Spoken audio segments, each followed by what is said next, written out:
Welcome, everyone, to the Dynasty Evaluation Show. I have JT, the co-host of the Mo-host, special guest Herms today. And just for everybody's viewing pleasure, let's play Herms the song that he made for me to start the show. McGlynn is in. I repeat, McGlynn is in. Let the fun begin. This is the Commissioner Evaluation Podcast with your host, John McGlynn. Is that Herms? He got them guests on the Rolodex, stopping by to talk about some Dynasty Superflex. Everybody, yo, commish is in. It's time to sit down to listen to John McGlynn. Yo, who we trading, who we fading, who we getting off the squad. Knowledge never overrated, playing for number one. Hey, yo, McGlynn is in. It's time to let the fun begin. It's the Commissioner Evaluation Podcast with John McGlynn.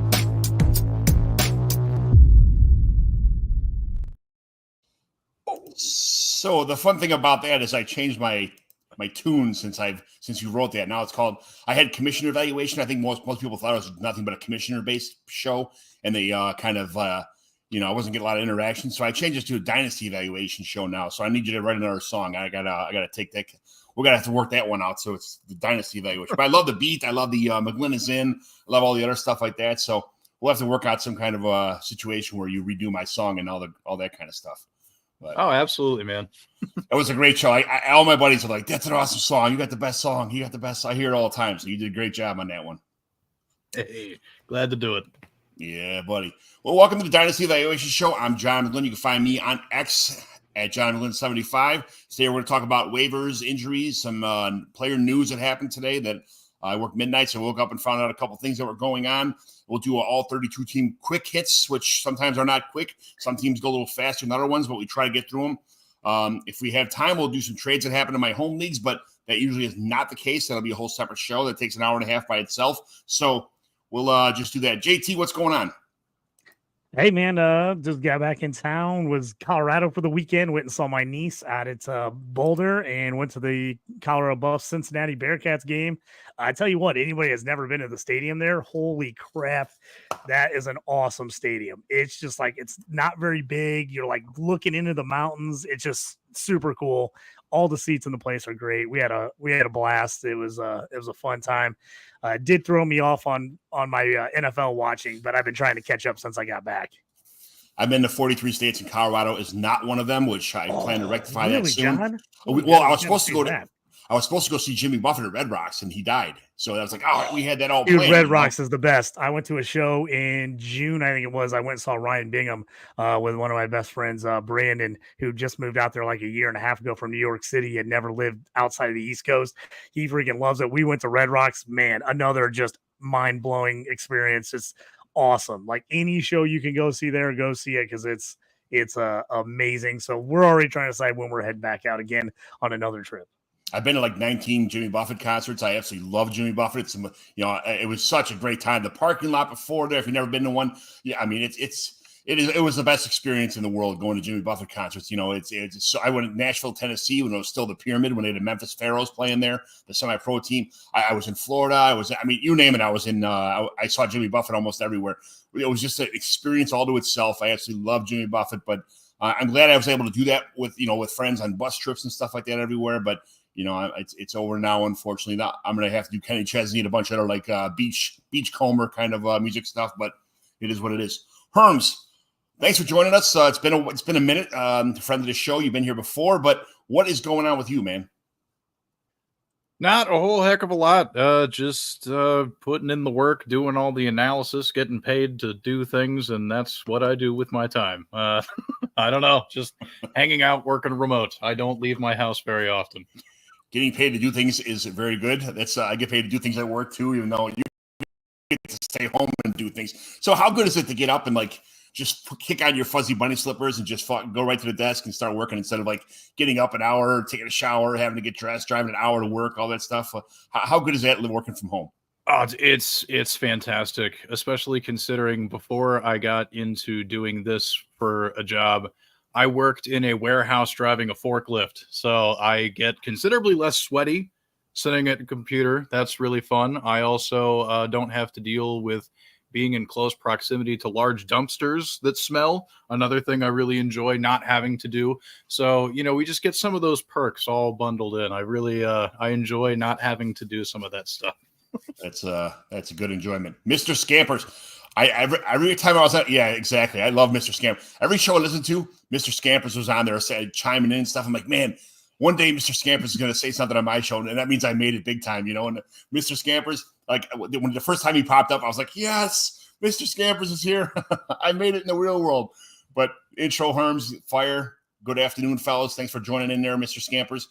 So let's jump to the show here. So first of all, last week we had some injuries that happened. Jordan Love had a groin situation. That's to monitor. Drake made a concussion. All these things are like nobody can tell if it's a week, 2 weeks, 3 weeks, kind of stuff like that. These are all kind of funny injuries. So the good thing is Jordan Love has a bye week and a week after this week, so they might just sit him, get him 100%, and go from there. Drake made concussion. Same thing. We saw other concussion situations that happen. It lasts for a couple days, a week, 2 weeks. You never know. Patrick Mahomes had a knee. Every week he has some kind of an ailment, but he comes back and plays. Anthony Richardson, Colts. He's got Twinkies and Netflix. He's out of shape. He can't run around on the field. So hopefully he'll take care of that situation. But I just want to piss off JT and Herms real fast because I know they're heated about this, the Anthony Richardson news that came out. So we'll get to that. But running backs, Kendre Miller, Saints hamstring again for the 15,000th time. This guy's hurt. Jordan Mason's shoulder. He had a shoulder injury before. We'll see what happens there. Tyrone Tracy, concussion. So Tyrone Tracy, I was playing against a guy in a league that I needed to win. And Tyrone Tracy rips off a 45-yard run, gets in the end zone, scores a touchdown, beats me by like 12 points at this point in time where it's pretty much done with. And then he comes in the next series, gets concussion, he's out of the game. I'm like, this is the shit that happened. You could have got hurt like the play before that, Like, are you kidding me, man? What a joke. Chris Joel Smith, woohoo! Is that Herms? Yes, it is Herms. Absolutely. The man who wrote the show. So AR bench for Flacco. We will get to that. Brian Farrell, back-to-back defending champions in the Brainiacs League of the Dynasty, Mighty England Dynasty Home Leagues, chiming in. So absolutely. So let's the wide receiver, Stephon Diggs, knee. I'm not sure. I was working midnights. I slept all day today. I got up for this show. Did they say anything yet officially about he had tore his ACL, or is it still? Yeah, I saw he tore his ACL. He's out for the year. He's done. Okay. Yeah. Christian Kirk broke his collarbone. We were waiting for Christian Kirk to kind of happen this year. Never really saw it happen. Now he broke his collarbone. He was done. He's about to get traded somewhere, which I'm not sure if that was a good thing or bad thing, but it probably would have been a good thing if he went to a better offense. But he's done for the season also. Gabe Davis, he had a knee injury, and then it turned into a shoulder injury. Now, who knows what's going on week to week, day to day. Brian Thomas, Jaguars, ribs. If you ever broke a rib, which I did in my life, it hurts to laugh, it hurts to breathe, it hurts to live. I don't know. I don't know what the JT. We've talked about plenty of stories on the show about how bad rib injuries are. Yeah, breaking ribs is not a good thing. What about all the Jags? I mean, the Jags, 3 different wideouts out now. We'll talk about Parker Washington as the pickup, but man, Brian Thomas kills me. I was all over him. I loved him preseason. I've got him in even a bunch of best ball leagues and everything. Him going down here in injury is the worst time for me to have him go out. They're saying 2 to 4 weeks right now, but that one kills a lot of my teams.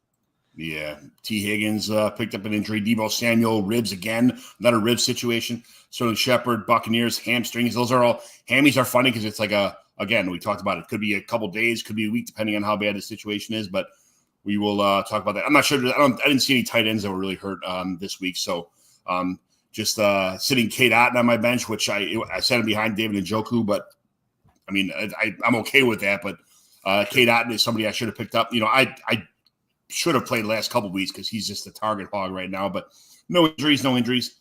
But speaking of that, did I miss any injuries, you guys, that have popped up? That one didn't just pop up, but the Dallas Goedert is still trying to figure out what's happening with him and when he's going to get back. So I'm still waiting. Waiting to hear what's going on with him because he's still out. It's funny because I picked up Grant Calcaterra. I don't know why I can't say his last name ever, but you figured he'd do something and absolutely nothing, garbage. So. But waiver wire for this is week 9 now. All of us, I think Herms, JT, myself, I mean, JT's in 50 leagues, 50 dynasty leagues. I'm in 23 dynasty leagues. Most of these guys, if you're redraft, that's cool. These guys are available, but there's not a person on this list that I could think of that would be available in any dynasty league that's more than like 25 players each. But JT, you want to elaborate on some of these waiver wires for week one, because I'm not going to do them justice by explaining them.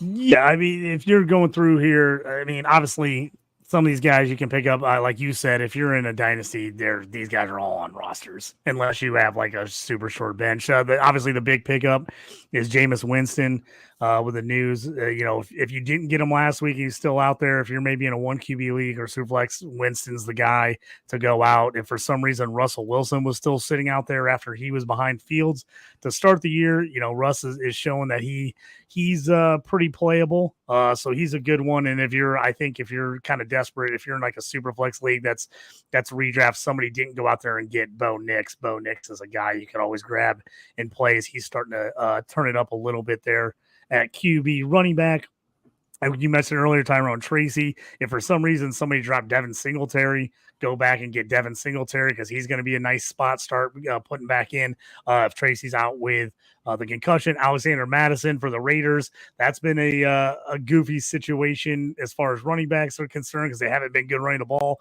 but Madison's kind of been the guy. Isaac Guerrero is an interesting one with a Mason injury. He's been getting some more carries. There is word that CMC might be coming back after the bye week.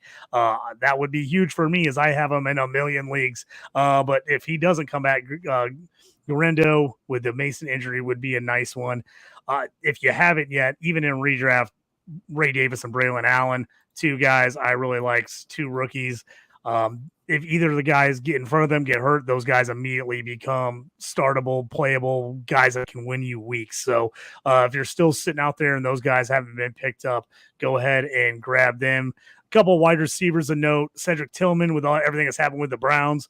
Jameis turning things up. Cedric Tillman's a guy you can go grab. He's out there in a lot of spots. Jacoby Myers, if somebody dropped him from the Raiders early on when he had injuries. He's a guy came back last week, caught a touchdown, so look for him. Ricky Pearsall, he's playing great without Ayuk. Coming back from the gunshot wound is unbelievable. He got back sooner than some of these other guys have gotten back this year from like hammies and other things, but Pearsall has been a guy that Purdy's been all over hitting him. Elijah Moore, another Browns guy. And then Keon Coleman, obviously he's going to be taken in dynasty leagues, but if he's sitting out there on your waivers and redraft, Coleman's a nice guy to pick up, had a nice breakout game for the Bills. And then, like you said, deep, it's hard to find some guys. I'm in some leagues. I'm hurting to find a tight end this week. Zach Ertz for Washington is a guy that's out there in a lot of places. You can also get Mike Gesicki from the Bengals. You've got Cade Otton on here. Hopefully everybody's got Cade Otton, but if you haven't, get him. And if you have him, start playing him. You should be having him in your lineup as he is going to be one of the main guys for the Bucs moving forward with all the injuries at wide receiver. Baker is going to just be getting him as he had a monster game this last week. Absolutely. We just talked a minute ago about Cedric Tillman. I traded just to kind of I drafted Cedric Tillman early, a lot earlier than a lot of people in 205, 206. And I heard on a couple of podcasts I was listening to that he was going like 307, 308. I'm like, where the hell does Cedric Tillman go at 308 in anybody's rookie draft? But I had him, and the one thing I didn't have him for, I just traded for, I don't know, I'm trying to dig it out, but Cedric Tillman and Brendan Rice and I got in the one league I don't have him. I got Cedric Tillman and this was last week, and Brendan Rice, and I sent away Andre Yosefis. And people are like, what'd you get rid of Yosefis for? He's the future of the Browns. I'm like, I like Tillman, man. He's on every one of my teams. I like Tillman. And Brendan Rice, he's a stash. He's a taxi squad, kind of stash, that kind of deal. But would you, Cedric Tillman for Andre Yosefis? Herms, I'm going to ask you, like, just set straight up a trade alone in a full PPR league. Which one would you rather have? I think I would rather have Tillman at this point. I think the big appeal for Yoshivas is assuming that T. Higgins leaves the Bengals at some point, because that's really going to be his big opportunity. And we still don't really know what that's going to be like long term. Meanwhile, we already have the immediate opportunity for Tillman being able to be in this situation with Jameis Winston, a guy who really just likes hucking the leather downfield as far as possible. And for a guy like Tillman, who's more of a higher A-dot player to begin with, that's a pretty good match. So, yeah, I mean, I prefer to take immediate points anyway, for the most part, because I try to make sure all of my rosters are competing if I possibly can. So that also kind of sways me a little bit. But even in general, yeah, like Tillman's happening now. It's cool. So I'm just going to go with that. Great opportunity, yeah. And if when these guys catch fire and if he stays on the offense and Jameis starts, they can't get rid of him now. It's the second year. He's making. He had some flashes before, but this game, we getting 2 touchdowns, being wide open. Jameis was with him on the practice squad the entire time this whole season so far. Not the practice squad, but on the second string the whole time. So they're familiar with each other. I can see this being a great opportunity for Cedric Tillman. So I'm not saying that Jameis is the future of the Browns, but for the foreseeable future right now, I want Tillman 100% over that. Will Power, I got your message. We'll get to that a little bit later in the week. It's an Anthony Richardson question, but we'll get to that later when we get to the team-by-team quick hits. Yep. And, John, I was going to throw in here real quick. Mr. Scammer says Tim Jones, Parker Washington, but really it's Ingram's strange season. I think, yeah, Ingram is going to get loaded up. I think you're going to see more 2 tight end sets with Strange. But if you are like in a league like I'm in a couple this week where I am injuries everywhere, I've got bye weeks everywhere, I'm picking up a ton of Parker Washington. Now, am I expecting him to absolutely go off with all these other injuries? Not necessarily, but I'm in a position where I absolutely have to have him in some of these redraft leagues I'm in. So that's another guy. If you're out there trying to find a guy, Parker Washington's probably a guy that's available, as he was, 4th, 5th string as far as the Jags are concerned. And now he moves all the way up the list with all these wide receiver injuries. So he's a guy that should see quite a few snaps now. Will he do something with him? We'll see. But he should see a lot more playing time moving forward. Yeah, I remember last year I was out hunting. I was at my sitting in my deer stand about this time of year in Parker, Washington. This is about the time when he went nuts last year. He had a couple good games because of availability. So he's got some 11 opportunity for a couple weeks anyway, for sure. Let's get to. Did we go through all these? Okay, we got through all those. So any other waiver wire things that you could think of, Herms, JT? Any of you guys besides the ones that were already talked about? I think if you're out there looking for a tight end, Jatavian Sanders, the rookie in Carolina, becomes really, really interesting. I know that the game on Sunday, he only saw 1 target. I think he was also listed on the injury report with a couple things kind of dinging him up in the practice week last week. So, I'm not going to put too much stock into that, most recent result. But prior to that, he'd been starting to earn more and more targets in the offense. And with Deontay Johnson now saying goodbye and headed to Baltimore, who knows what's going to happen there? I just believe that Sanders, he was also really good at Texas as a pass catcher. You know what I mean? This is the type of opportunity that we really like to see for young tight ends to be able to get earlier in their careers. And I just hope he does something with it. Yeah, I have a couple guys starred on my, every week I go through my sleeper and I star all these guys and I'm interested in. So just some names for deeper leagues that people will be interested in. Nick Westbrook at Keenan in Tennessee. He might have an opportunity. Chris Brooks in Green Bay got a little bit of work last week. So he's someone to kind of, if you're in deep leagues, kind of stuff like that. Also, who else? There was somebody else interesting on here that I wanted to. Those 2 guys are kind of like deep stashes or deep finds. I guess you can kind of throw them on if you got room in your roster. I'm not saying cut anybody, but if with these bye weeks coming up and with these injuries going on, I think Westbrook or Keeney might have a pretty big opportunity. So I would grab those guys too. But, yeah, we got a question here from Will. He says, drop Leggett or Tolbert for Tillman in full PPR. And he's going to stick around for us to bring up the we're going to get into the A-Rich thing pretty quick here. What do you guys think? Are you guys dropping either of those guys? that one's a toughie for me. I like Leggett in redraft. That's probably close. I don't know, with Deontay being gone now, Deontay Johnson off to the Ravens. Just came across the wire that he got traded. Leggett should see a lot more targets. And then Tolbert has been actually pretty good for the Cowboys, especially when it's pretty much the CeeDee Lamb show and no one else but him right now. That one's a tough one for me. That's probably a toss-up between Tolbert and Tillman for me. If you're going long-term, like in a dynasty, maybe Tillman for me, just because he's younger. But if in a redraft, I'm not sure which one I would take there. What do you guys think? Herms, you want to take that? Yeah, Legat's definitely going to have some opportunity now that Deontay's gone. Just absolutely hold on to him. But for as much as I like Jalen Tolbert, Tillman is kind of the guy in Cleveland. It's not to say that Tolbert doesn't have contributions to add to your roster, but he's not the guy on the team. So anytime you can drop a guy who isn't the dude and get a guy who is the dude, you do that thing. You do that thing.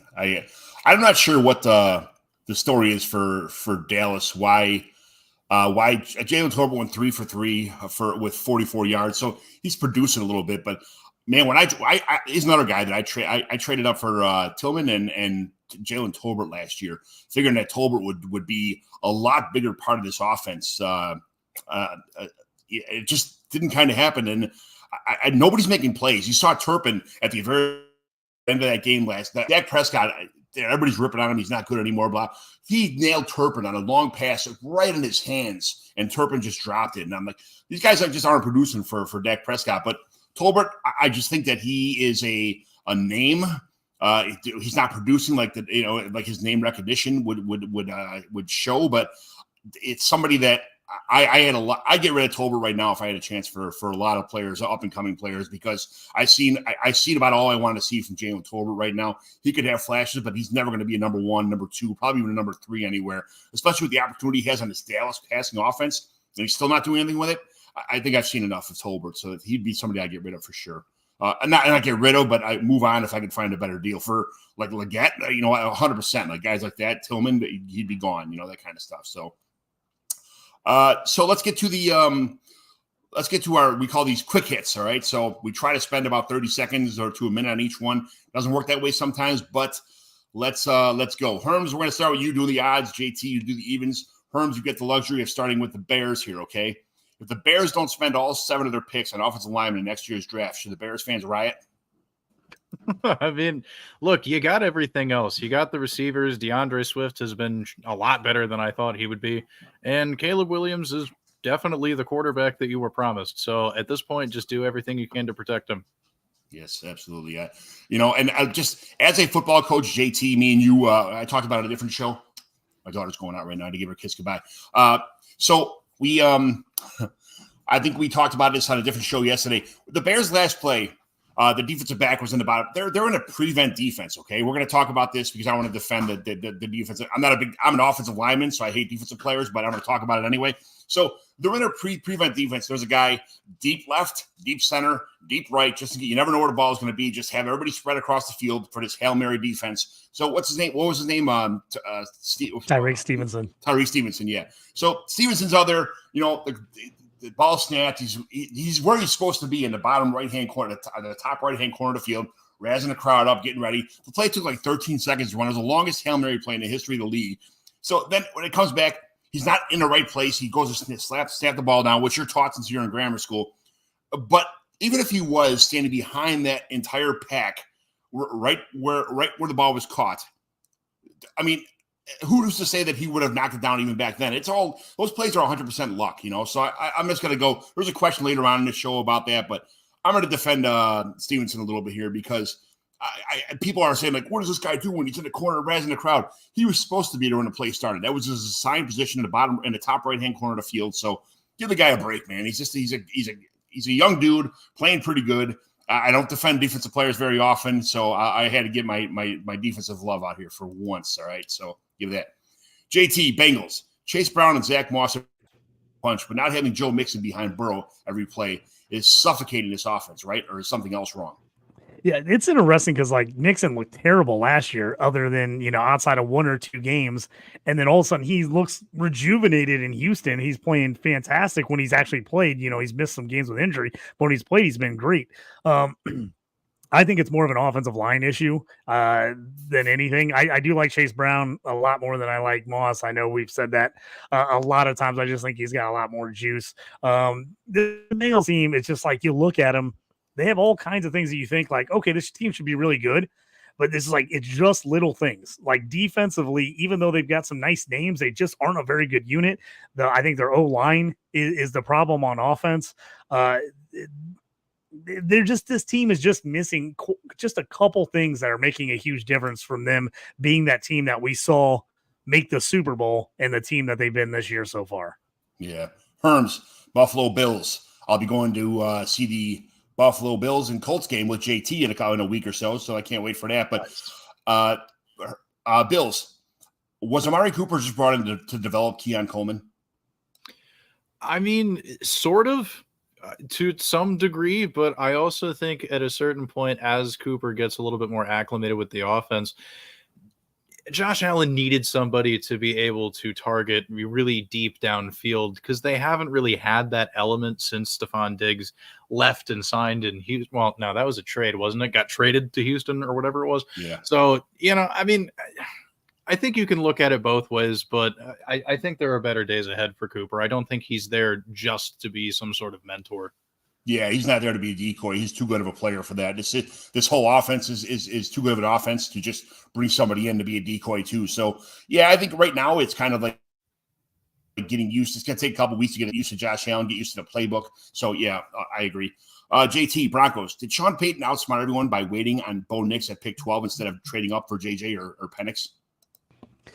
I'm not sure about that. A nice game against Carolina this last week for Bo, but I'm still not sold that he's the long-term answer for the Broncos and that he's going to be a really good NFL quarterback. He's had some bright spots this year. But I would have much rather had JJ. I'm not a Penix guy either, so I was, standing pat and getting him there as opposed to trading up for where the Falcons took Penix.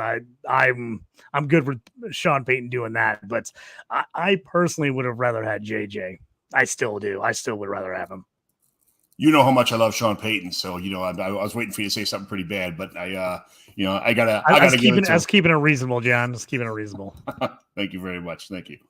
Herms, the Browns. Is Jameis Winston with a good defense? Wait, hold on. Is Jameis Winston with a good defense and lots of tools the new Baker Mayfield? I mean, it'd be really cool. I think that would be a really fun outcome. I'm a little bit hesitant to say the new Baker Mayfield because, we got to give a lot of credit to Baker Mayfield. He has been kind of playing out of his mind over the last couple of years based off of what the expectations were when he left Cleveland for the first time. So, all respect to Mayfield in the world. So I'm not quite ready to say that about Winston, but it would be fun. It would be fun. It definitely would be fun. JT, Buccaneers. Win now team. Only hole in your roster is tight end. This is fantasy question. Cade Otton is worth what in a tight end premium league? What are you sending away to get Cade Otton if you needed a tight end in your dynasty league and the person that has Cade Otton is kind of rebuilding? Man, after the last 2 games, if you would have asked this question maybe a month ago, I would have said you could probably maybe get him for a third. Now I'm like, there's no way somebody's trading him to you in a tight end premium for less than a second. I don't think. A second. I mean, it depends on where you're at and how people value the tight ends. But if it's a tight end premium, there's even a decent premium. I mean, you got to look at the last 2 weeks for Cade Otton. 17 catches, 20 targets, 181 yards, and 2 touchdowns in the last 2 weeks. So if you're going to get him, it's going to cost you more right now than it would a month ago. So I love Cade Otton. He was one of those guys. I had him as one of my biggest risers for tight ends in the offseason. I thought he got off to kind of a slow start this year, but he was a guy that I said was kind of that mid to late teens guy that I thought could finish in the top 8 to 10 this year with a nice season. And now with all the injuries, you're seeing the targets, and he's got a chance to finish pretty high as far as tight ends concerned in Dynasty or in fantasy.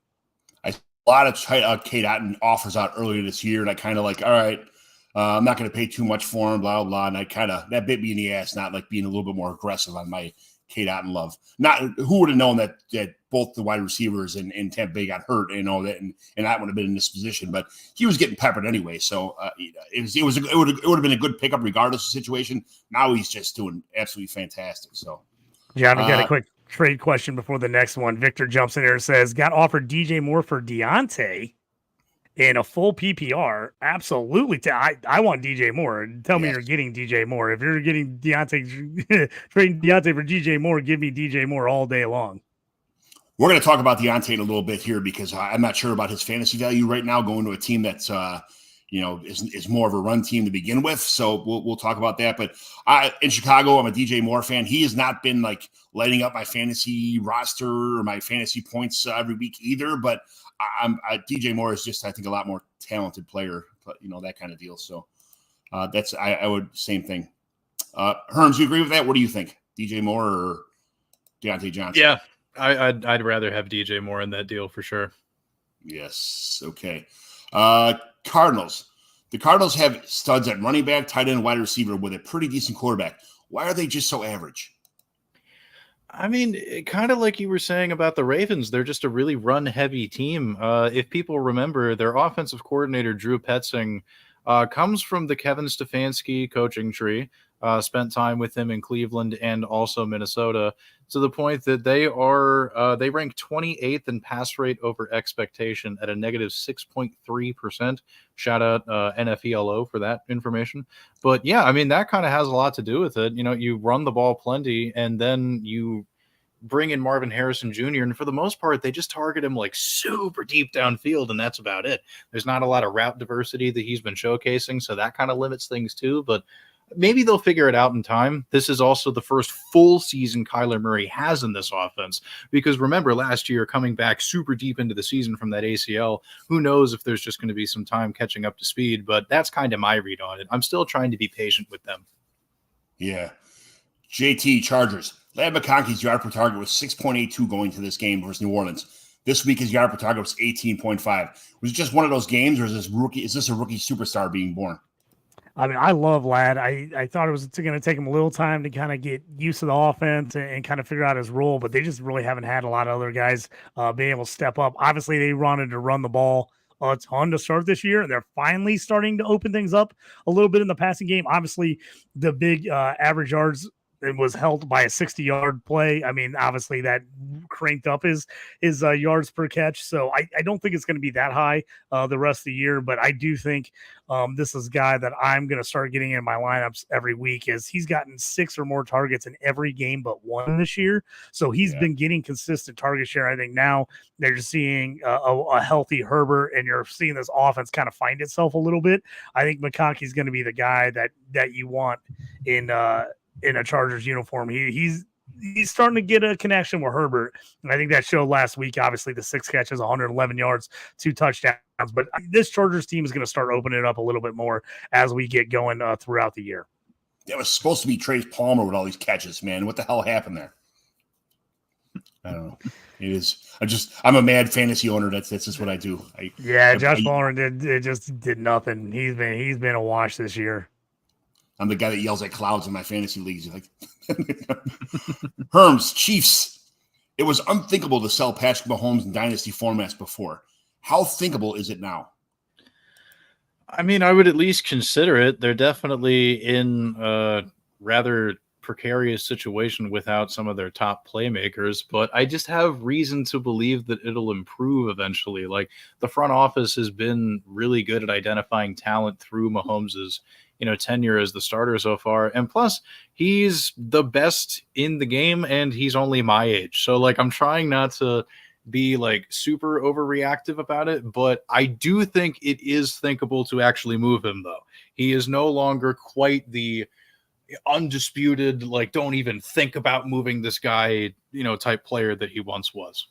I sold him for Trevor Lawrence and 3 firsts last year, and I was kind of, like, sad about making that move. Not that Trevor Lawrence is my QB1 on my team anyway, but I think Trevor Lawrence he's only 24 still. I think he's going to be a great quarterback in the future. But to get 3 firsts on top of it was kind of something in a rebuilding area. I kind of had to do it. So I had to pull the trigger on that one. And, this year, Mahomes isn't the fantasy, savior that he once was. So, it wasn't too bad of a deal. John, I actually started Sam Darnold over Mahomes in one of my fantasy leagues this week because he's been outscoring Mahomes. I lost by less than a point. Mahomes outscored Darnold by 3. That one hurts. That one hurts real bad.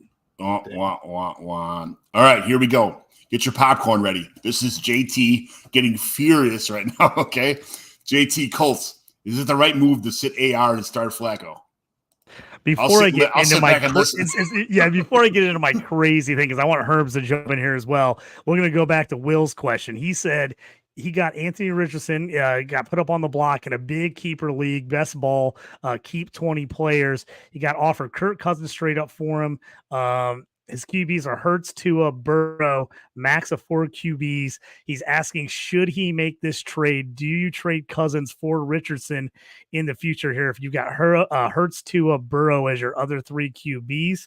The guy that's selling Richardson is rebuilding kind of right now. He says the guy's rebuilding, and his team is 17-1 currently this year. Before I get into my thing, let's ring that one up for Will. Do you guys make that trade, Kirk Cousins for Anthony Richardson, in a deep keeper league where you can keep 4 QBs and he's already got Hurts, Tua, Burrow, and he's 17-1? What do you guys think? I know what I do.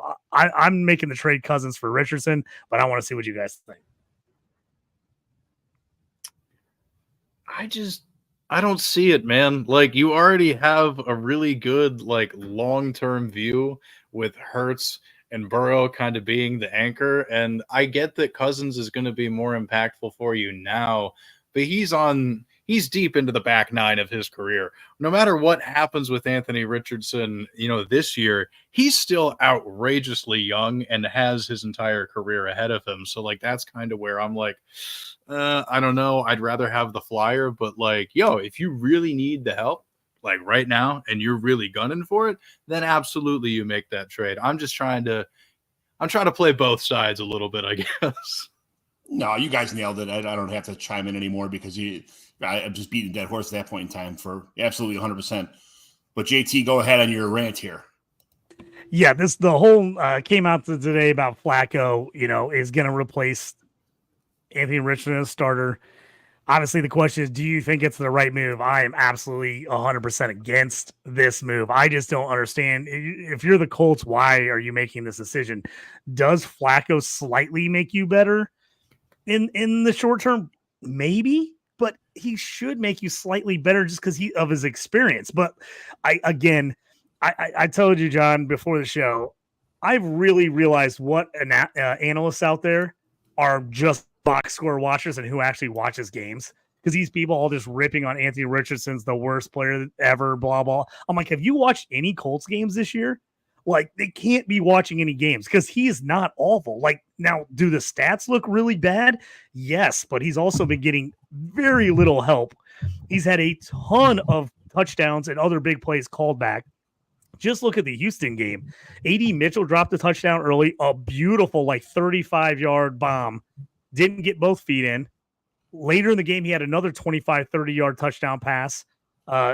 Goodson dropped the ball in the end zone, so there's 2. They had another touchdown called back on an offensive pass interference to Pierce, where he broke 3 tackles in the backfield, rolled out and found him for a touchdown that got called back. And then he had a Josh Downs completion where he put out a beautiful one. Josh Downs made a diving grab, and they called it down on the 1, so he didn't get the touchdown, but they popped it in on a JT run 2 plays later. It's the amount of drops they've had this year are mind-boggling. And I'd say the biggest problem was the interception he threw before the half. And I don't even really put that on him. It was a terrible play call by Striking. There was 30 seconds left in the half. You're at your own 20, and they ran it all hitches.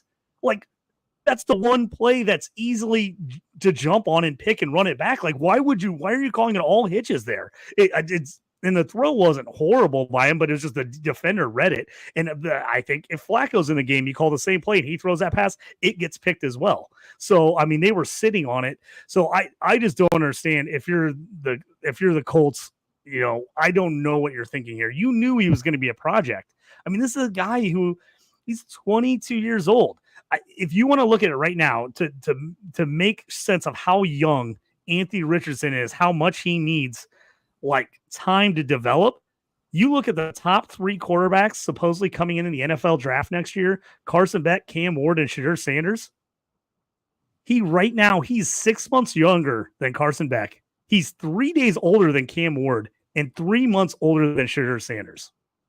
Like, this guy should be in college right now. The fact that he only played 1 season as a starter in college, basically was hurt all last year. You knew there was going to be bumps in the road. You have to know that when you take a guy that's a project. Anthony Richards is a project. Everyone has said that. Everyone knows that. You can't just all of a sudden start benching this guy because he's had a couple rough games because people box score watch and they're like, oh, look at his passing percentage. Also, watch the games. He is throwing 1,000,000 balls deep downfield. It's not like they're dinking and dunking and he just can't complete a pass.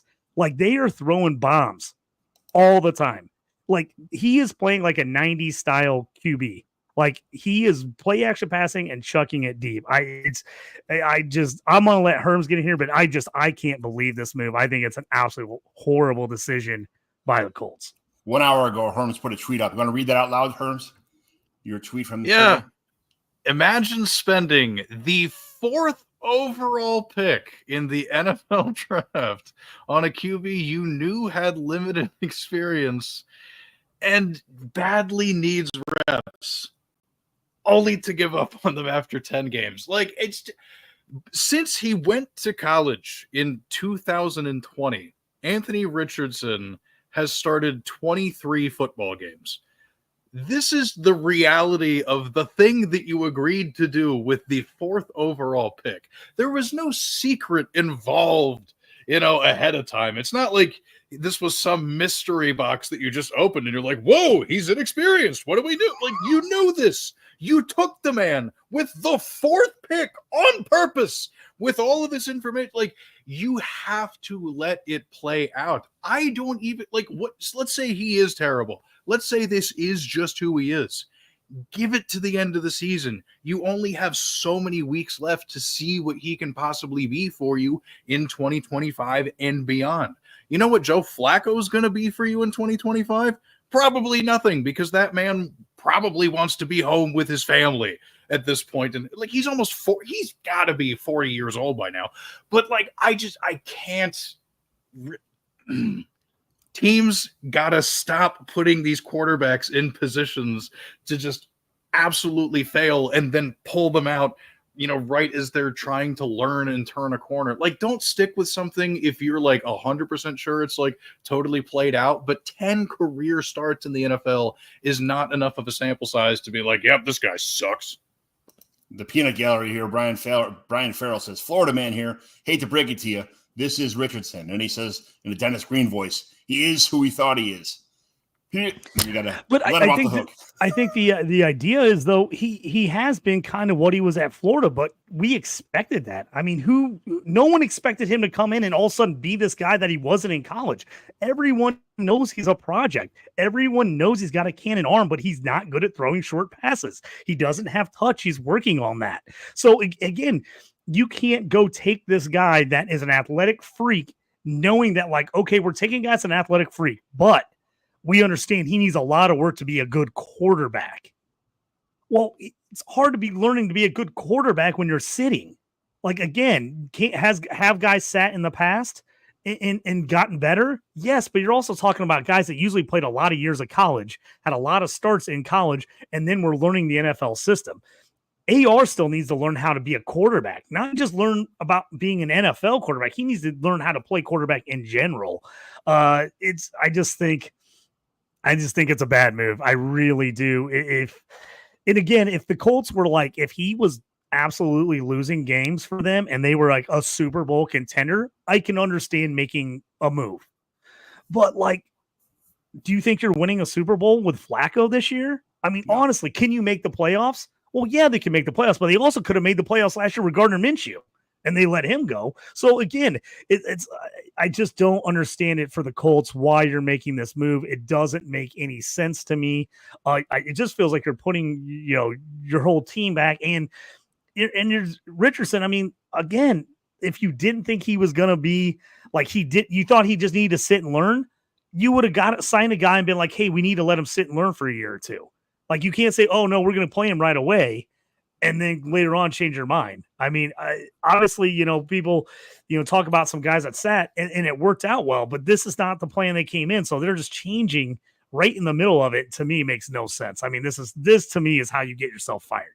Yeah. Willpower. I think the Colts end up playing him if they're out of the playoff contention. He's got to get more reps. Well, as soon as they even sniff they're out of playoff contention, they have to stuff Richardson back in there. He belongs in there right now, in my opinion, anyway. So it is what it is. And Brian says, if any quarterback ever needed a Jordan Love treatment, it was AR-15. I think in today's NFL, I don't think you draft a quarterback at 101 to 104 and sit him for. I think it's at that point in time you think that this guy is NFL ready when you spend that much draft capital on him. So I agree. And again, if you were going to do Love, if you were going to treat him like Jordan Love, and you're like, hey, we're going to draft this guy, we're going to sit him for a year or two, let him kind of learn the position, and then we're going to play him, then you should have gone with a different approach. You should have drafted him, and that should have been your approach because you had a veteran starter that you knew you were going with. Well, that's not what they did. They intentionally didn't sign any veteran guys. They got Minshew to back him up. Minshew ended up having to play because of the injury, and they basically got Flacco as a backup just in case he got hurt again.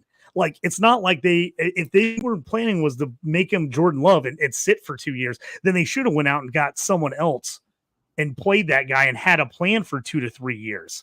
That's my problem with it. If you want to do that, that's fine, but that's not what they should have done then. That is enough Colts talk for one show, right?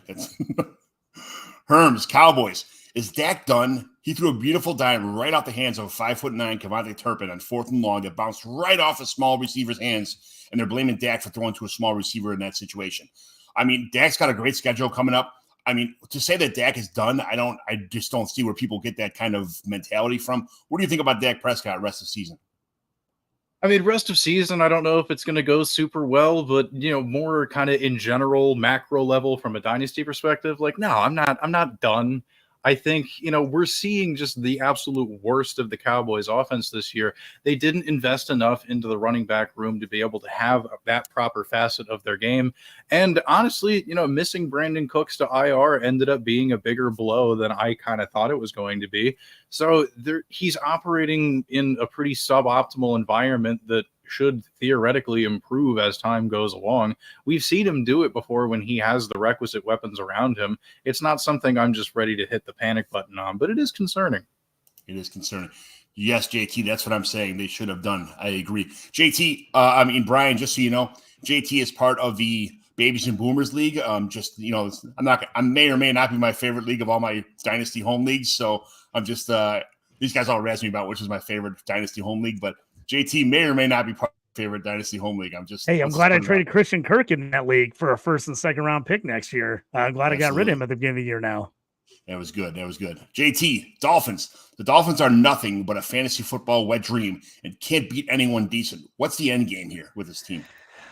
It's crazy because you thought this team was on the way up. Obviously, they have to have Tua. If Tua's not playing, this team is absolute garbage. We saw that the last couple of weeks when he was out. I mean, they couldn't even get Waddle or Tyreek involved whatsoever. The defense, I think everyone expected to be a lot better, but the injuries have just piled up on that defense, and they have not looked good. If I'm Miami, I'm really questioning where we're going with this team. Like, really, I mean, you just signed Tua to the huge deal. Obviously they got to have him, but it just, even though the names look good and you look at the roster and it's good for fantasy purposes, when Tua plays, the team itself is not good. I don't know where they go from here. Yeah. Herms, Eagles. Would you rather roster AJ Brown or Devontae Smith in Dynasty? Oh, gee. Ideally, I'd love to have both. No, I would say probably Devontae Smith, just because you get the age factor kind of going in, your direction at that point. But I'm also just a really big AJ Brown guy. It's ridiculous to me how talented he is. I don't think you really go wrong either way. But with age being kind of the ultimate tiebreaker, I lean toward Devontae Smith. I had both of them on a team once, and I'm like, I don't know because if they had a bad week, I'm going to get double zeros. I went with the just get them off my team, so I only have one of the two guys. I picked a better receiver, and I should have just kept those two. I mean, is that a bad strategy to keep two awesome receivers on your roster at one time and a great offense? I'm just thinking to myself, I have it now with Keon Coleman and Khalil Shakir, which I think is would be a decent, but it's not as good as AJ Brown and Devonta Smith. But if you had that situation, would you just say, fuck it, I'm going to keep these guys forever on my roster because they're both awesome? Dude, I mean, like, I understand when people are like, don't overinvest in, certain offenses, blah, blah, blah, blah. Yeah, like, don't do that if it's a bad offense, but if it's a really good one, then you just had, dude, like, my home Dynasty League, I had a stack of Jalen Hurts, AJ Brown, and Dallas Goedert for a while, and I didn't care at all because the Eagles would just score a ton, and it gave me all the points. Like, if it doesn't work for every team, but yeah, situations like that, I don't care. I kick myself in the ass every night before I go to bed for making that stupid fucking move. I was going to say, Brian says he had Tyreek and Waddle in 22 and worked out pretty well, and I was going to say the exact same thing. I was in a league and I had both those guys and they worked great for me. But I'm probably the one person you don't want to ask that because I have no problem having way too many guys on the same team on my fantasy team. As you can see, every fantasy team I'm scrambling with my 800 Steelers players this week and trying to figure out who's going to play for them. So, but I definitely don't mind having guys on the same team, especially if they're on good offenses. If they're high-powered offenses, I don't mind it. We're not supposed to agree with Brian Farrell on the show ever, okay? Just FYI. If he asks questions, we got to disagree with him all the time. But he said, are you upset if you have Goff, Gibbs, Monty, ARSB, and Laporte on the same team? Laporte has been an underachiever this year. He's on my team, kind of hurt me a little bit. I mean, last week was awesome because there's some availability with Jameson not being on the field. But no, I guess I understand what you're saying. Sometimes you get the little stupid ass. Your left and right shoulder or fantasy devil and angel kind of mess with your head sometimes about who to keep and what to do. And they talked me into a bad decision on that one for sure. Hey, John, we got one more AR question here.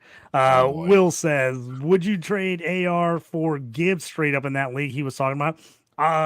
I don't think you can get Gibbs for AR, especially with the news coming out today that he's not starting. But if you get somebody who's an AR truth or someone like me who is willing to take the risk on the upside in a super flex league, there is a chance I would move. I would trade Gibbs for AR, especially if I was rebuilding and I knew I wasn't going to contend this year. It's worth the ask. It really is going to depend on the owner. If it's someone who's just like, I'm out on AR, I don't like him, and I never have, it's going to be a tough move. If you find someone who's a Colts fan or someone who believes in the running ability of AR and thinks that he can improve and he's not worried about him needing him this year because he is getting sat, then I think you can make that move. But the problem is it's real tough to make that trade for AR and get full value right now with the benching. There's going to be people that look in Dynasty in the future and go, hey, I don't mind. I'm still willing to take a risk on him, but it's just not ideal with the news coming out today. Yeah, no, I get it. 100%. Agreed. JT Falcons, is Kyle Pitts finally become a player we drafted, or is just cake matchups lately? I still don't know if you're ever going to get the return on Pitts that you had when you took him for what you had to spend for him in a dynasty league, probably. But it helps that Kirk Cousins is a good quarterback. Now he's actually has a good QB and able to get him the football. And it does also help that, tight end has been so rough this year for the most part until recently that it does help some of these bigger games.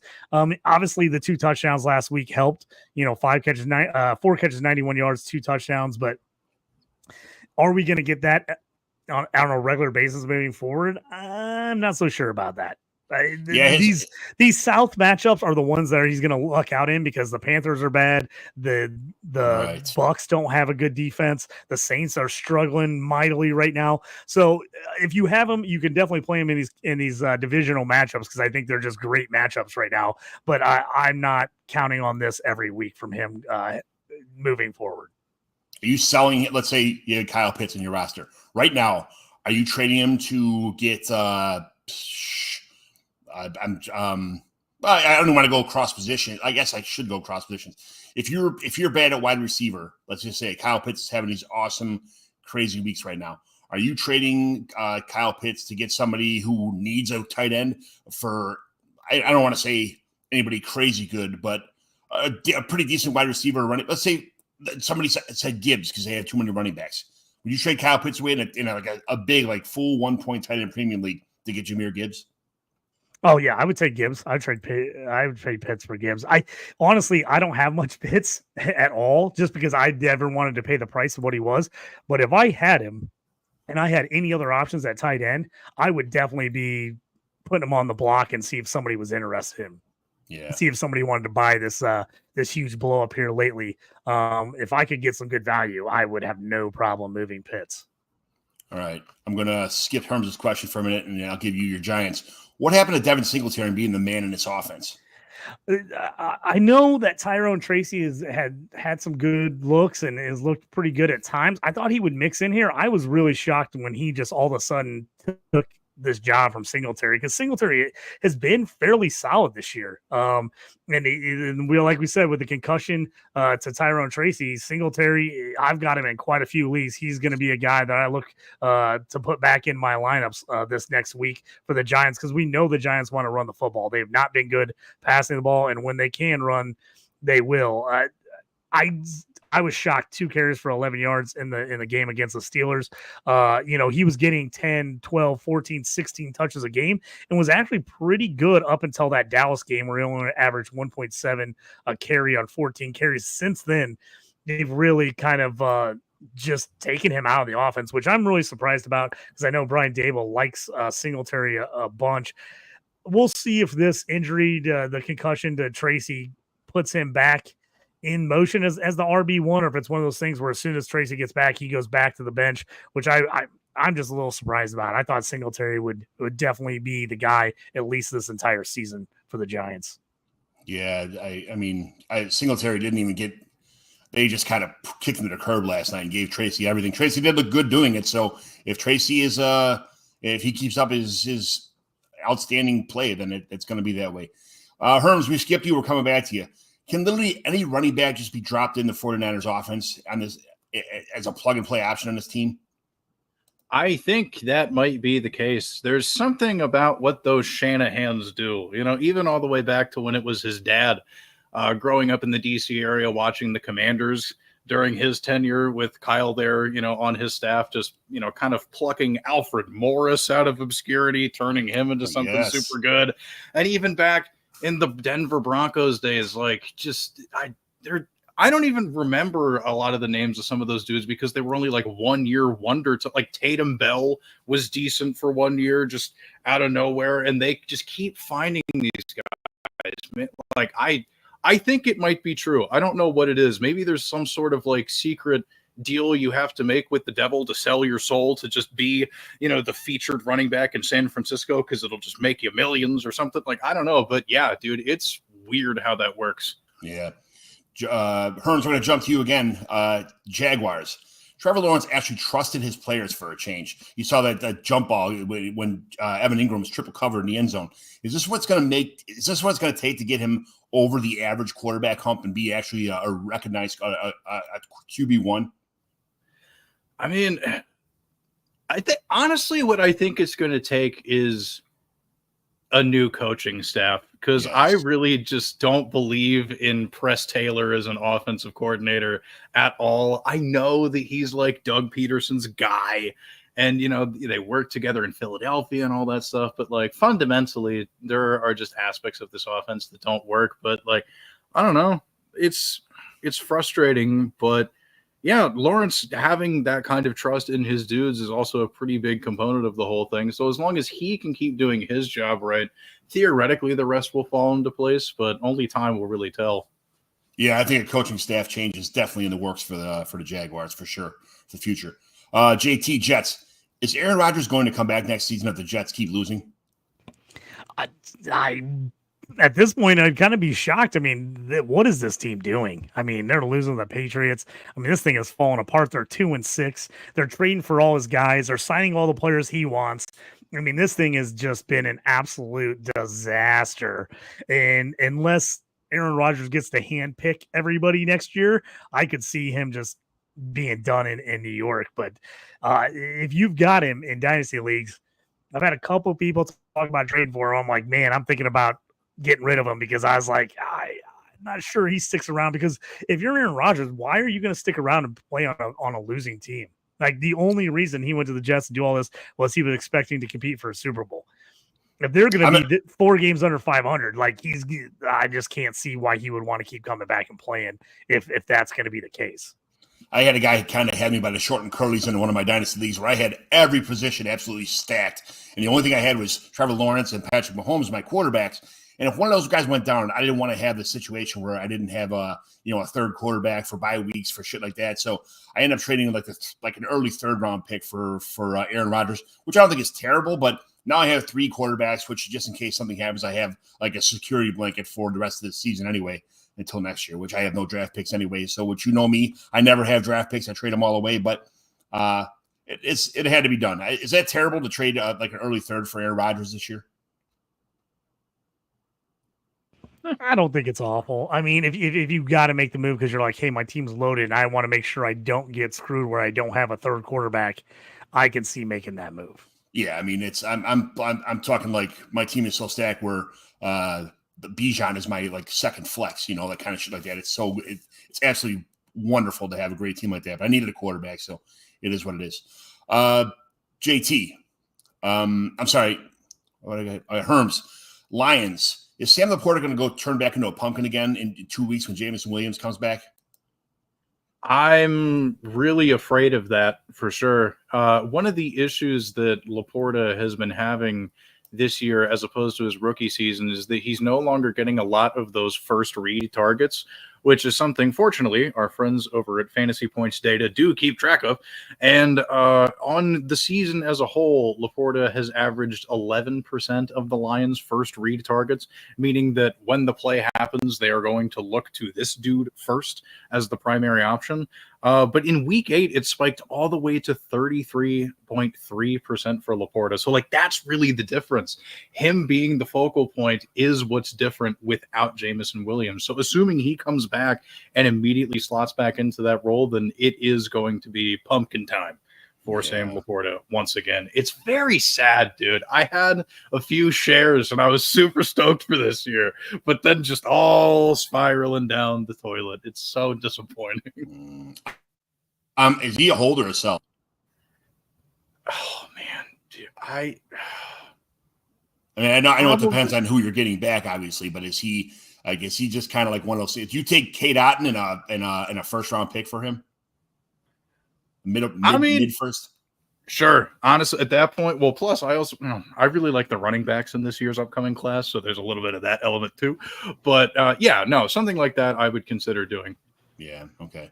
JT, Packers must win division game versus Detroit next week, but a bye in week 10. Do you rush Jordan Love back or just go toe to toe with the division favorite Lions and wish for the best from Malik Willis? Man, if you're worried, if it's looking like he could possibly get hurt and long term by not giving him some time, I think I go with Malik Willis. Willis has not been terrible this year when they've had to play him. He's kept them in games.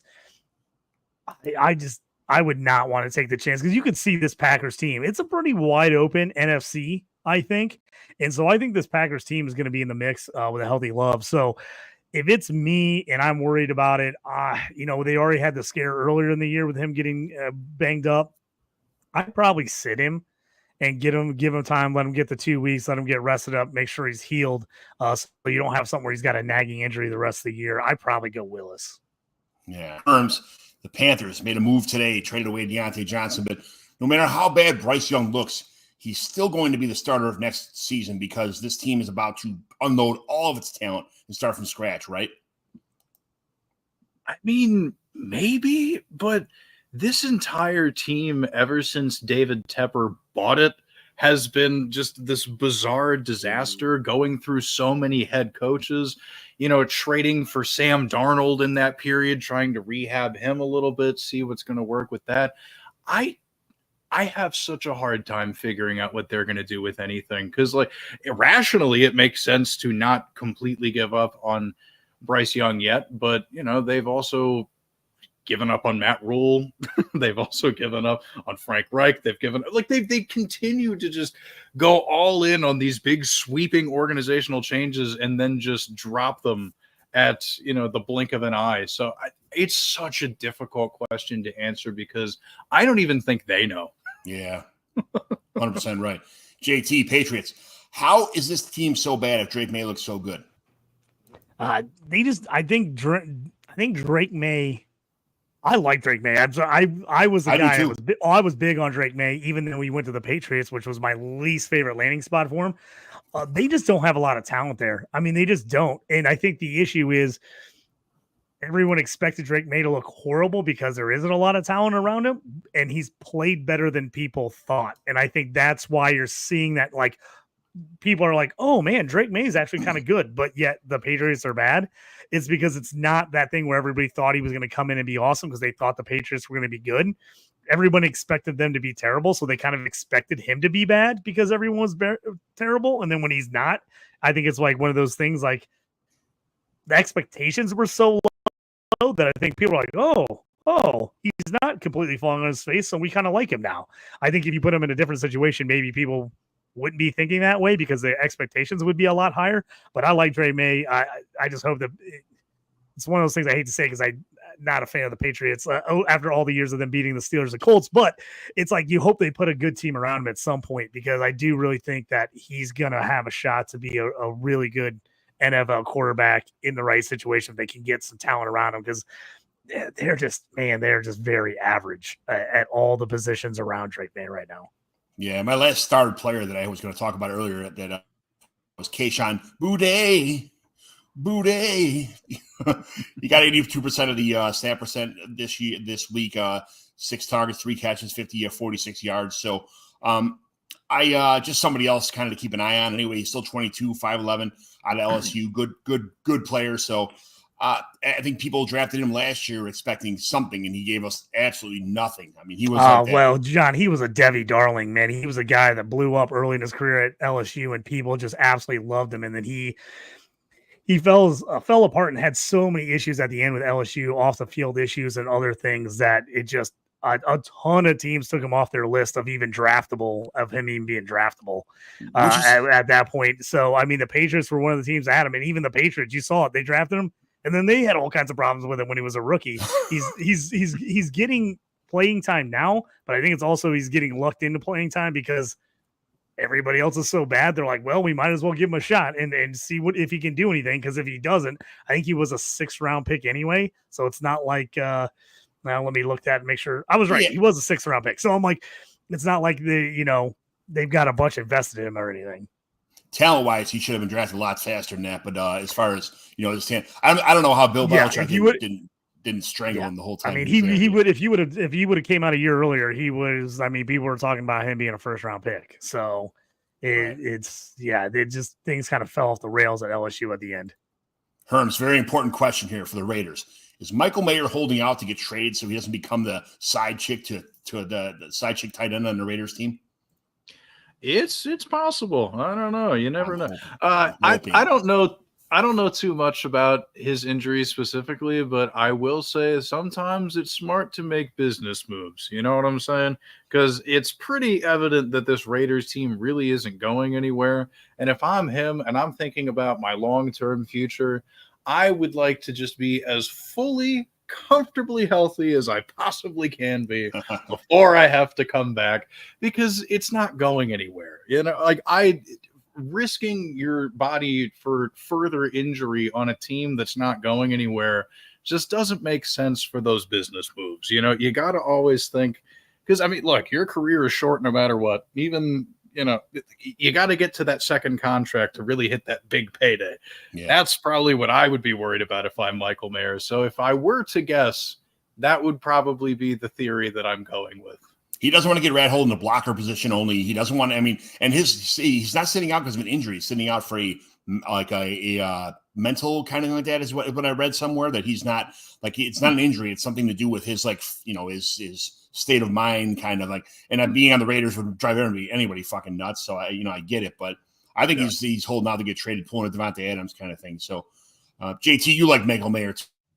Dude, what do you think about that? I got Mayer all over the place, man.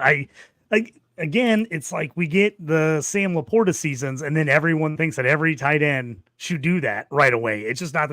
I think he's still going to be good. I still like him. It just takes some time, man. I mean, the guy's still only a second-year player, so I've been picking him up in a lot of spots where everybody just kind of already gave up on him. JT, Rams. Everyone talks about the NFC North being the best division. Could the Rams be the best team in the NFC? I tell you what, when you have Cooper Kupp and Puka Nacua, it's amazing how much better that team looks. It's like, it's crazy. They go from looking like one of the worst teams in the league to a legit contender. They 3-4 right now, off to a rough start, but those guys can stay healthy and Stafford can stay healthy. I think the Rams are a team that can compete. I really do in the NFC. I mean, I think the Lions, I don't think they're the best team right now. I think the Lions are the best team. But again, you're going to get these NFC teams are going to the NFC North teams are going to start beating each other up with the Lions, Packers, and Vikings, and even the Bears in that mix. Their division's a lot worse. The Rams division's a lot worse, and especially with how banged up the Niners have been. I think they're a sneaky team in the NFC. I really do. Absolutely. Herms, Ravens. What does Deontay Johnson addition do to my Zay Flowers shares? Because I traded away Jaden Reed to get Zay Flowers in the league, figuring that he'd have like just way more just target hogness. What did I do? What happened here? I think you're probably okay. What I am a little bit worried about are the people who were hoping this whole, recent Rashad Bateman renaissance was going to stick. I think those people are probably feeling a little bit bad now. That's I believe that's who that's going to affect a little bit more than anything else. But I mean, the complicating factor is that Deontay is a pretty decent short area, intermediate area target, kind of like Zay Flowers is. They may cannibalize each other just a little bit, depending on, like certain formations and play calls and stuff. But I think in a vacuum, it's going to end up being fine for both. I think they can coexist.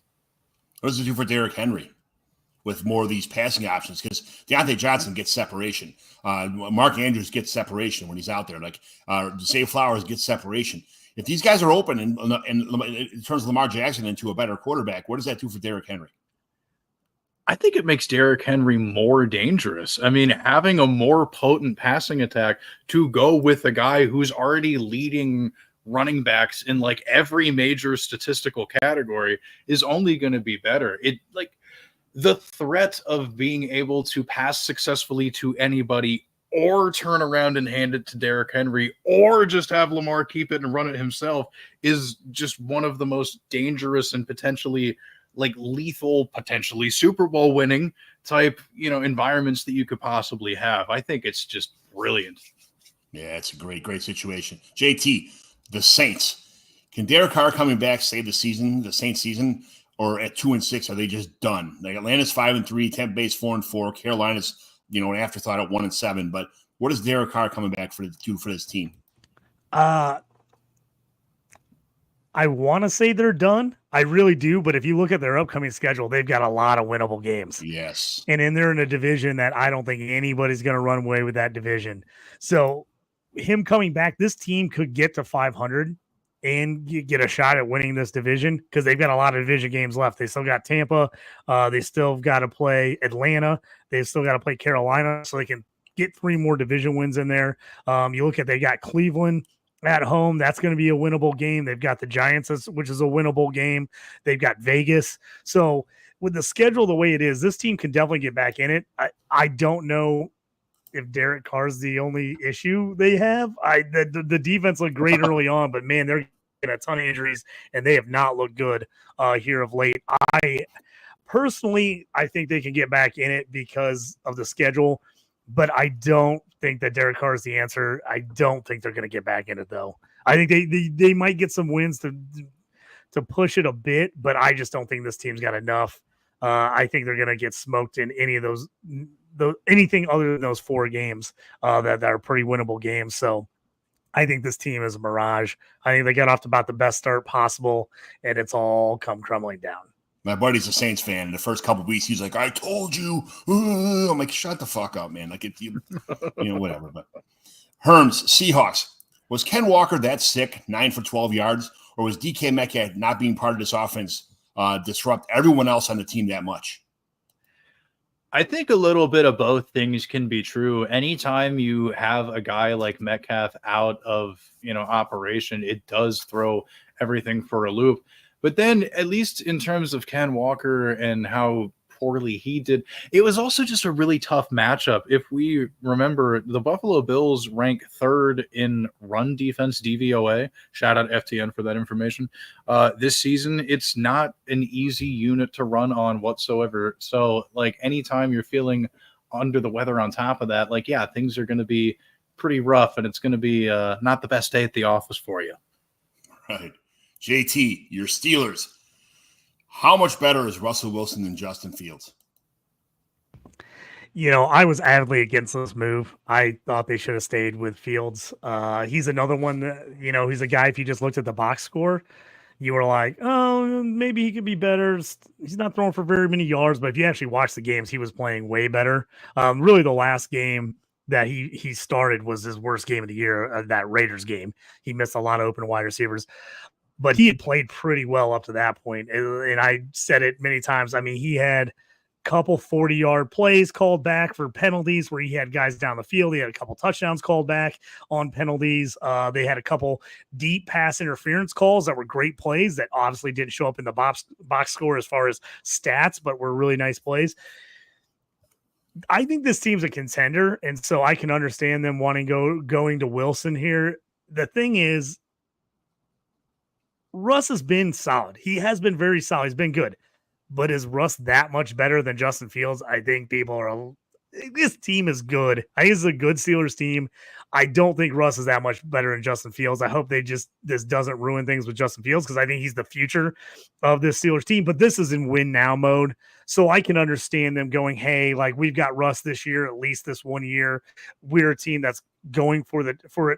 If they were in a more of a Colt situation, maybe I'd be like I would probably be the same way. You can't sit Fields and play the old guy, but they are a team that has a shot at winning it with this defense. I mean, this defense is phenomenal. So as long as they get any kind of offense, this team is going to be in games this year. So I don't think Russ is this gigantic upgrade that everyone's made him out to be, but I do think he has been played really solid, and I've actually been delightfully impressed with the play because I did not think he would play as well as he has. We have a fellow Steelers fan on the podcast today. So, Herms, I'm going to kind of ask you the same question here real fast. How much better is Justin Fields than Russell Wilson? I mean, how much better is Russell Wilson than Justin Fields? I think they've proven to be equally as effective, but in slightly different ways. I think one of the things that I would have really appreciated watching the game last night would be Justin Fields' ability to scramble and make things happen, particularly in the red zone. There were a few of those drives that just ended in field goals that were just infuriating, where Justin Fields was in there. He probably could have just escaped and tried to make something happen instead of waiting for a receiver to kind of get open and, let things develop that way. But what Russ brings that Fields was unable to do is the execution of the play action has been tremendous. And then also the fact that Russ being in there and bringing danger to the passing game means the defenses can't just stack the box against Najee Harris. So the run game is actually allowed to flow for once, which is something that, especially during the Matt Canada tenure, just really just pissed me off so much. Oh my God. So it depends on what your flavor is, what you're really looking for out of the Steelers offense. I kind of prefer the version with Justin Fields in it because I'm a sucker for guys that can, kind of scoot and run around and do that fun stuff. But I think it's going to continue to work out just fine with Russ. And I was very critical of this move to begin with. So, look, if anybody has good recipes out there for how to prepare and cook crow, I'm going to have to eat some here pretty soon. So, that's one of those things I get to do. But, yeah, they're very different, but I think they're both very good. I think the offense just runs better with Russell Wilson. I'll just say it. And I'll say what – but peel the Band-Aid off and say what had to be said. The offense looks better with Russell Wilson. I'm just saying, if there was some kind of computer where you could take all the best parts of Justin Fields and all the best parts of Russell Wilson and put in one quarterback, this team would be a Super. I mean, this team would be like probably the number one Super Bowl contender with the defense they have, the running game, and even just a little bit of receiving with Muth and they're what they have on a team. But they both, like you said, Herms, you nailed it. They both have these special qualities, and it's Justin Fields is just so much. It just makes this offense better with his abilities. But man, I wish there was some kind of a combination of those quarterbacks you could just stick on the field at once. But it is what it is. Herms, Texans, with no bye week until week 14 and this team getting bit by the injury bug, who should they target? I guess they can't do. Who should they target for a trade? Pittman, Ridley? They can't do Deontay Johnson anymore. It's a tough one. I don't know how realistic it is, but I'm just going to say it anyway because I think it would be fun. If for some reason the Bengals just completely give up, just go get T. Higgins, ink him to a long-term extension. So that way you can just build this whole thing around him and Nico Collins. I think that would be absolutely tremendous. But beyond that, God, I really wish Christian Kirk didn't get hurt because that would have been kind of cool. Yeah, right. It would have been cool. JT, Titans. Should the Titans just focus on the future and send everyone worth anything packing, like Pollard to Dallas, Ridley to Washington, anything? Like, what should they do? If I was them, I'd be breaking this thing down, but that's because I'm not a Will Levis guy. I think they're going to need to go QB. They're going to need to go everywhere. So if I had anybody offering stuff up, I would go full on tank mode if I'm the Titans. The defense is the only thing that's kind of keeping them in this thing. And even there, you're like, they just traded Ernest Jones away, and you're like, I knew something was fishy when he got traded by the Rams early in the year. It just seemed like, why would you trade this young guy who's super good for like nothing? And then they turn around and trade it. The same team trades them in like within a month or two.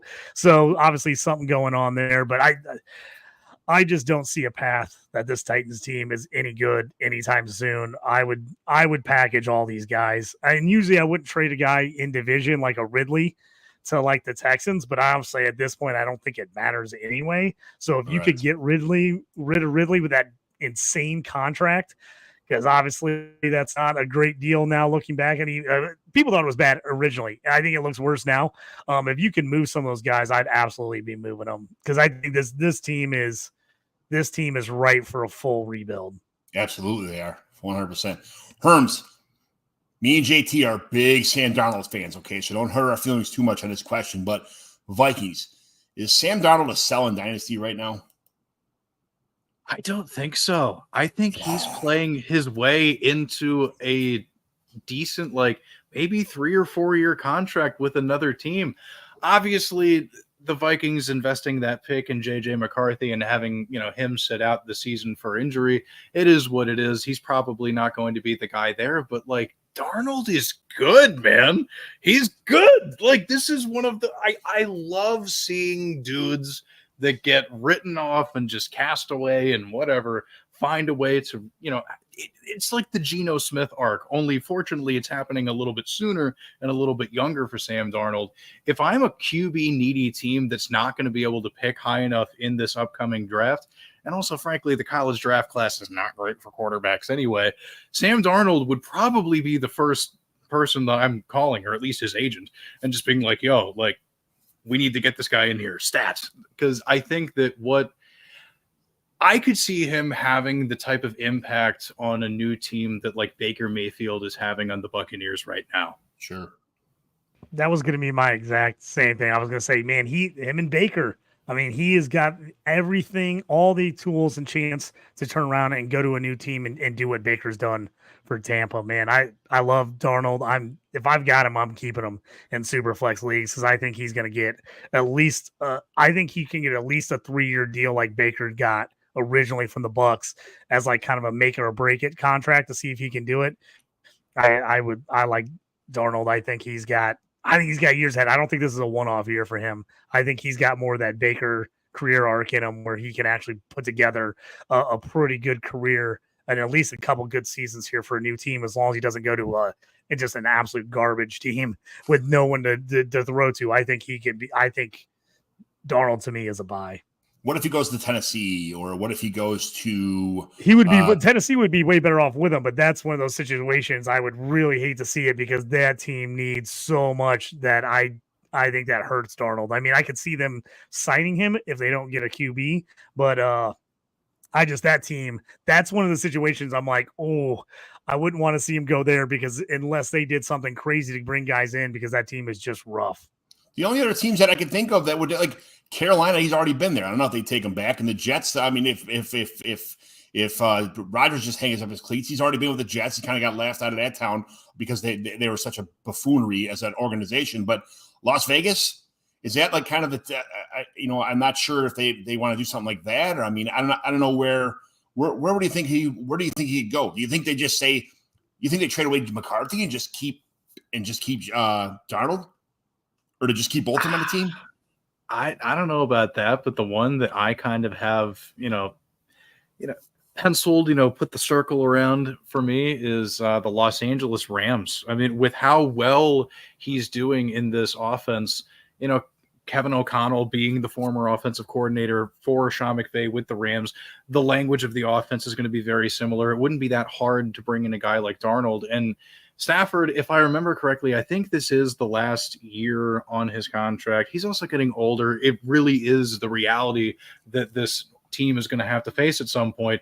Oh, crap, we kind of need a new quarterback. And at that point, if you're watching a guy soar in essentially just a slightly altered version of the offense you're running already, if I'm the Rams, I would absolutely do that. Brian, I can see the Rams if something happens with Stafford, New Orleans. I could see New Orleans trying to make a move to get him. He just brought up Steelers. I think that would be a great spot for him to land if they decided they weren't going to do Fields. And I love Fields. I think Fields should be the guy of the future for the Steelers. But if they watch after all this whole year and this team decides like Fields isn't our guy, if they don't want to sign Russ to a big deal, I would absolutely be down on Darnold signing. I think that would actually be a very nice landing spot because we've already shown, I mean, the Steelers, unless everything falls apart, are not going to be drafting very high. And so they're not going to be in the mix for one of these QBs, I don't think. So that would be, I think, another spot that would be nice. I think the Saints would be interested in him as well. I actually think the Rams would be a great spot if Stafford, for some reason, decided to hang it up. Yeah, I would buy a Steelers Darnold jersey. Like I think I would do that. That would be something I would be interested in doing. Same. Better free agent quarterback this season, Darnold or Jameis? I'm going to say Darnold. This hurts my feelings to say that. It hurts my feelings that Jameis, I love you. You're my guy. You're my number one, my boo. But I think Darnold just is a better all around, like protecting the football, kind of like better fellow quarterback kind of thing. Now, I don't mean anything by that, Jameis. I'll talk to you later. I'll send you a birthday card or something. I don't mean to talk shit, but whatever. JT, Washington football team. Was that Hail Mary to end the game versus the Bears? Was it luck, skill, or coaching? Well, I think almost any Hail Mary is luck. You're going to get some kind of luck involved in that. But they ran the play right. I mean, you always want to have a guy get to the back to try to get deflection. As a defense, the Bears blew that because you never want let a guy get deeper than you. And that's the one thing. You can't let a guy get behind you. And the fact that they let a guy get behind him and they all jumped up and made the play and let a guy get behind him is terrible. And it was even worse watching that happen. All my friends that are Bears fans were in misery, and I mean the amount of money lost on that one play was ridiculous. But also in the Colts game, Anthony Richard didn't get away from the 3-man rush and get the Hail Mary up with a chance to win it against Houston, and then to see Daniels do it, I was like, oh, he ran around, did enough thing to get the time, and you'd think AR, who's really good about getting away from you, would be able to do it. And he got sacked, which was super disappointing that he didn't get one up. But I think it's a combination of everything there. It's just a great throw. Obviously, you get lucky on the tip, and then just bad play by the Bears secondary. Not letting a guy get deeper than you into the end zone is the number one thing DB coaches tell their DBs on a play like that. Don't let anyone get behind you. No one behind you. If you have to run back, run all the way back, but don't let anyone get deeper than you. Just can't People make fun of people make fun of coaches that send that send the whole house on these Hail Mary type plays just to stop it from happening. And look what happens when you sit back and they have us. What the fuck are you doing with a quarterback spy on this play, sitting back 10 yards watching to see where the quarterback? Do you think that he was really going to run the ball 80 yards? Like, 50 was a 55 yards. So it's fucking stupid, man. Like, I don't get that at all. What kind of defense was that? A lot of bad coaching decisions. See, I'm also in favor in plays like that. And I know as a defensive coordinator, I just drive my head coach crazy sometimes. But if it's not like a 45-yard throw where he can make that throw pretty easily, it's like that one, which was like 65, 70 yards. I'm a fan of bringing the house and blitzing so they don't even have the chance to get the throw long enough. I actually like bringing pressure in those situations. Like I said, it's a little bit different if you're like the 45, because you can take a shotgun, hike, snap, roll out, and still get a big one off, but you got to have time to get 70 yards downfield. I mean, guys have to run there for a long time. So I'm actually a fan of bringing pressure on those types of plays. We've seen it not work in some circumstances too, where guys get beat, but you just got to make sure those DBs know got to let a guy make the catch and come up and make the tackle. You can't let a guy beat you deep. Herms, this is the Dynasty Evaluation Show. I really appreciate your time, 1 hour and 29 minutes, for being with us today. Thank you very much for entertaining us with your awesomeness. Where can everybody find you at, and what do you do, and all that kind of stuff? Well, you can find me on the Twitter machine at ch_Herms. That is where I tweet all the links to the things that I do. And by things I do, I mean, if you are interested in redraft content, all of the written work that I do can be found at the 33rdteam.com. And, this is a Dynasty show. If you're interested in Dynasty stuff, I write a lot of kind of weird out there articles about just Dynasty philosophy and looking at different strategies and stuff over there at fantasypoints.com. So I get to, dip my toes into, each part of the different waters and stuff. And that's a really good time. And then also Wednesdays in the middle of the night, we never actually have an official start time for it. It's basically whenever we feel like doing it. Me and my buddy Nate Paulvote have the Nate and Herm show at Optimus Fantasy. That is a fun thing you can check out on like YouTube. We stream it on X and all these other places and stuff. But that's pretty much what I do. But if you follow me at ch_Herms, you'll figure it all out eventually. I love Nate. I'm glad that he opened that Optimus. I see all your all the awesome people on that site helping contribute. So it's absolutely wonderful. Thanks for being here today, Herms. JT, co-host with the Mohos, where can everybody find you at? What's going on? You got a lot of stuff coming on. You do everything. Yeah, you can find me on Fantasy and Frames doing the show with you. Also doing Around the Ice is our hockey podcast. We do Tuesday nights on Fantasy Frame. After that, you can find me doing the college football betting show with my buddy Benny D. Those are all Tuesday nights. Wednesday nights, I'm on the IDP show, the late show, where there's all kinds of content here on Fantasy Frames. We're the last show, the IDP show. You can find me on that one. And then some other time in there when I find the time to do it, I do my NFL betting show, usually sometime on Thursday or Friday. I'll throw that one on Fantasy Frames as well. And then you can always find articles from me on DLF. I've got one coming out about the upcoming NFL draft and where I'm taking some of these guys possibly in Superflex 12-team leagues. So I'll have that out here shortly this week. So if you're a member there, go over and check that out. I'm John McGlynn, 75. You can check out my Flexums every week on Fantasy and Frames. So they're actually just, yes, I can't really flex anymore. I used to be a tough guy once. I could have been somebody. I could have been a contender. I ain't as good as I once was, but I am as good as I ever was, kind of thing. But it's Flexums come out. It's my just kind of pick up super flex and flex players for the following week. That's my kind of waiver wire bid on TikTok and all that kind of stuff. But I got a show. Me and JT are jumping to fan tracks after this show too. But Fantasy and Frames, this has been a wonderful place to be. Jorge, I just want to give a shout out to Jorge. It's first time since he has adopted a young child. He's extended his family. Jorge is one of the best people on the face of the earth, man. Absolutely wonderful. Becoming a parent is a gift. The Lord Jesus gave me 4 kids of my own, to live life with. JT gets to experience, the gift of being a parent again. I want to say, congratulations to him and his wonderful family on extending. And this is Dynasty Evaluation Show. Thanks to everybody who chimed in, help us become be a good show. And Herms, I'll be hitting you up on a Dynasty Evaluation song coming up soon.